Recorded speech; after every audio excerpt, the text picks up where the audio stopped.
हम तो फुआरे में बैठ कर अनशन भी कर सकते हैं। हमारे साथ एक दो लोग हो जाए जो 40 जितना समय अनशन को लगाएंगे, क्योंकि गौओं को जल चाहिए, जल चाहिए, जल चाहिए।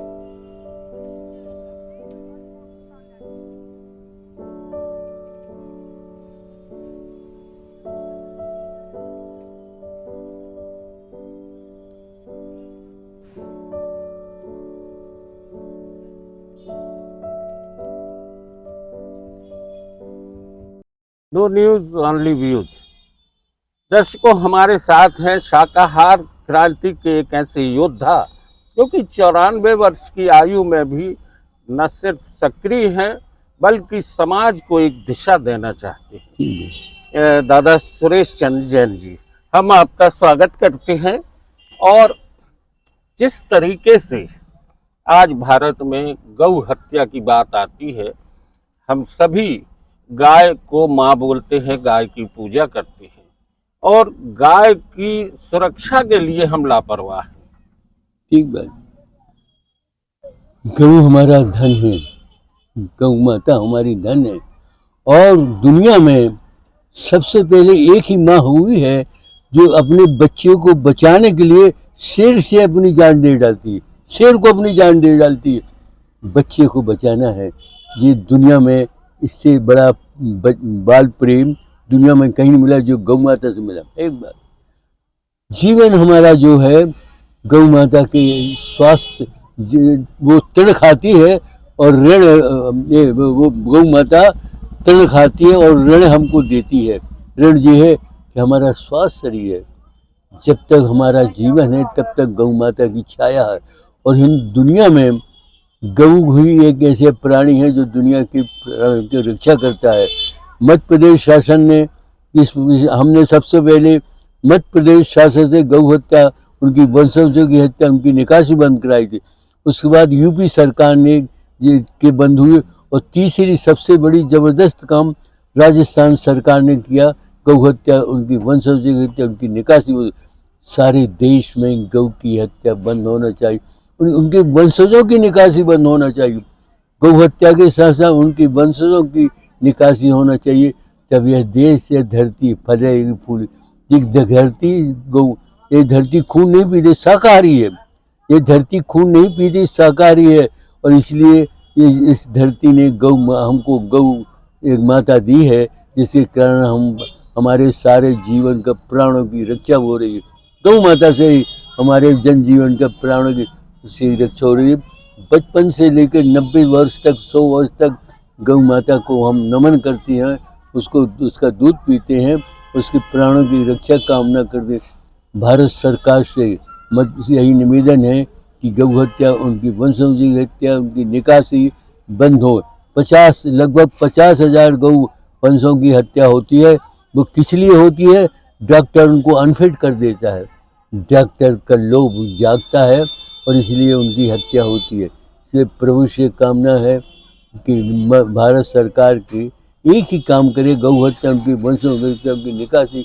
मैं राष्ट्रपति प्राइम मिनिस्टर से यही निवेदन करता हूँ कि अब तो चेतो, जागो, उठो और शंखनाद करो गौ माता की प्राणों के हेतु। अब तो चेतो, जागो, शंखनाद करो गाय की रक्षा के लिए, गौ माता को बचाने के लिए, गौ वंश की रक्षा, गौ वंश की रक्षा होने की। मुद्दा आता है कि हम सब अभी देखते हैं लगातार गायों की जो दुर्दशा है। सड़कों पे गाय घूमती हैं और उनके लिए पीने के पानी की मुकम्मल व्यवस्थाएं नहीं होती हैं। सर्वप्रथम महापौर से हम एक ज्ञापन देंगे कि वो जबलपुर में 3 या 4 हौद बनाए, यानी शौद बना, हौद पानी पीने गौ माता के पर, और वहाँ उनके प्राण, वहाँ गौ माता को पानी पीने की व्यवस्था। क्योंकि बेचारी घूमती हैं, दूसरे के घर को टटोलती हैं, कहीं पानी नहीं मिलता। बड़ी दर्दनाक परिस्थिति। संस्कार धानी में जहाँ नर्मदा बह रही है, उनकी बेटी की गौ है, उनकी माँ, उनके प्राण प्रेता है गौ है। इसलिए गौओं की प्राणों की रक्षा महापौर जी करें। और जितने हमारे पार्षद हैं उनसे निवेदन है कि वो सबसे पहले गौ रक्षा हेतु हौदियाँ, अच्छे हौदियाँ बनाए बढ़िया ढंग से, और वहाँ वो गौ माता अपना पेट पानी से पेट भर सके।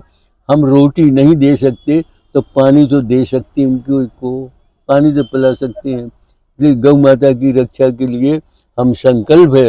और मैं आपसे निवेदन करूं, मुझे जो कुछ करना हो, मैं अपना प्राण भी दे सकता हूं। मेरे कॉर्पोरेशन बनवाए, व्यक्ति दुकानदार नहीं, व्यापारी नहीं। व्यापारी बनाएंगे तो आप तोड़ दोगे। कॉर्पोरेशन प्रस्ताव पास के जगह संस्कारधारी में 4-5 गौशालाएं खोलें, गौओं की जल ग्रहण करने हेतु, यही मेरी कामना है। और हम लोग इसीलिए जीवित हैं, गौ के दूध के कारण हम लोग जीवित हैं, नहीं तो अब तक कहाँ चले जाते। इसलिए गौ की प्राणों की रक्षा होना चाहिए, यह हमारा संकल्प है। और महापौर से निवेदन है कि कम से कम एक आवाज़ जनता की तो सुने कि गौ हत्या के लिए, गौ रक्षा के लिए जलशाला बनाई जाए, और जिसको अपन कहते पौध वगैरह बनाई। ठीक बात। दोस्तों, पुराने जमाने में गायों के लिए पानी की व्यवस्थाएं की जाती थी, रोटी की व्यवस्थाएं, उनके अन्न जल की व्यवस्थाएं होती थी। लेकिन समय बदल गया। गाय की पूजा करते हैं, चुनाव के समय गाय को मुद्दा बनाते हैं। अभी चौराहे भी बन चुके हैं। जबलपुर में गौ माता चौक है, लेकिन अगर आप देखें तो गायों के लिए पीने के पानी की मुकम्मल व्यवस्थाएं नहीं है।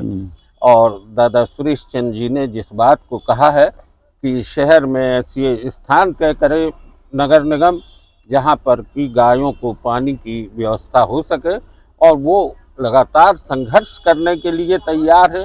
गायों की रक्षा के लिए वे अपने जीवन तक को अर्पण करना चाहते हैं। और मैं एक बात कहूँ, हम तो फुआरे में बैठ कर अनशन भी कर सकते हैं। हमारे साथ 1-2 लोग हो जाए, जो 40 जितना समय अनशन को लगाएंगे, क्योंकि गौओं को जल चाहिए, जल चाहिए, जल चाहिए। और उनके वो तीर्थ के बाद उनका ऋण हम कैसे चुकाएंगे? हम दूध पीकर उनके ऋण को चुकाएंगे, यही मेरी कामना। महापौर जी, पसीजो और गौ माता की रक्षा करो। और आप कॉर्पोरेशन द्वारा बनाया जाए ये हौदियाँ, और आधुनिक ढंग की बनाई जाए, जिस सब माता पीछे। और उसके बाद हम उनको रोटियों की व्यवस्था करेंगे। गौ माता को जहाँ पानी हुआ वहाँ हम रोटियों की भी व्यवस्था करेंगे। यही हमारा संकल्प है। हमारे संकल्प को प्राण में ले। और महापौर जी, आप हृदय में आप अपनी एक वेदना को स्वर दें कि गौ माता के प्राणों की रक्षा हो, उनके वंशजों की रक्षा हो। मध्य प्रदेश से गौ हत्या बंद है, मगर जो डॉक्टर लोग बेईमानी के साथ उसको अनफिट करके वो बेचारी हत्या हो जाती है। इसलिए वहाँ भी सुरक्षा की जाए, उनकी प्राणों की रक्षा की जाए, यही हमारा कामना है। गौ को जीवित रहने दो। गौ हमारी माँ है, गौ हमारा धरोहर है, गौ हमारी सिंह है, सब कुछ हो गौ हमारी। दोस्तों, हम लगातार सुनते आए हैं, धर्म की जय हो, अधर्म का नाश हो, गौ माता की रक्षा हो, गाय को राष्ट्र माता घोषित किया जाए, ये बात भी होती है। लेकिन गायों की दुर्दशा अगर आप देखें तो आपके शहर, आपके चौराहे, आपके आसपास गाय जो है गंदगी के ढेर के पास मिलती हैं, गंदा पानी पीती हैं। उनके लिए मुकम्मल व्यवस्थाएं जरूरी हैं। नो न्यूज़ ओनली व्यूज पर आज की चर्चा यहीं तक। दादा, आपको प्रणाम। नहीं, बड़ी कृपा होगी।